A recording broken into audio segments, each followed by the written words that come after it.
जयराम कुमार महतो हैं।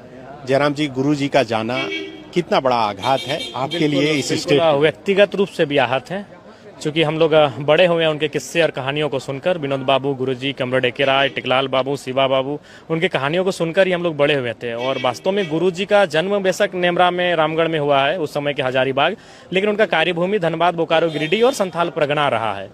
तो निसंदेह उनके किस्से कहानियों को हम लोग करीब से सुने हैं। हमारे गांव में आज दर्जनों ऐसे हमारे चचा लोग हैं जिनको आज आंदोलनकारी का पेंशन प्राप्त हो रहा है। मेरे पिताजी स्वयं आंदोलनकारी रहे हैं, चोट के दरमियान लगने से उनकी मृत्यु हुई है। तो हम लोग, वो गांव ही हमारा है, वो क्षेत्र ही है जहां हम लोग उनको किस्से को सुनकर बड़े हुए हैं। व्यक्तिगत रूप से भी आहत हैं, और राज्य की जो जनता है कहीं ना कहीं आज बहुत ही शोकाकुल है और शून्य हो चुकी है, मेरा जहाँ तक अनुमान है। और ये शोक कई दिनों तक चलेगा। आसान नहीं है कि आप गुरु जी के तस्वीर को, उनकी यादों को जहन से तुरंत मिटा पाएंगे, ये आसान नहीं होगा।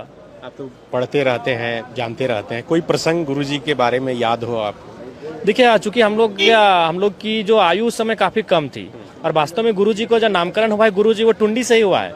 टुंडी जो मेरी विधानसभा है, और बहुत सारे प्रसंग हैं उनके। जंगलों में जब वो रहते थे आंदोलन के दरमियान, तो छुप के झाड़ियों में रहते थे, तो लोग बताते थे फिर उनको पक्षियों की भाषा में उनको पुकारना पड़ता था, आवाज देना पड़ता था, वो कोडवर्ड होता था। फिर वो निकलते थे, अपना खाना लेकर वापस जंगल की झाड़ियों में चले जाते थे।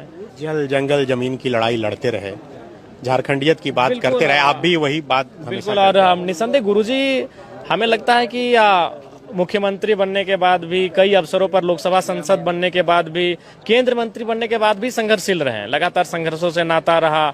लगातार वह कहीं ना कहीं झारखंड के लोगों के, आवाम के हक अधिकार के लिए लगातार अपनी आवाज को बुलंद करते रहे। उन्होंने कभी राज सत्ता को भोगा नहीं। अपने लोगों के लिए वो राज्य के शीर्ष पदों पर आए, लेकिन लोगों के होकर रह गए।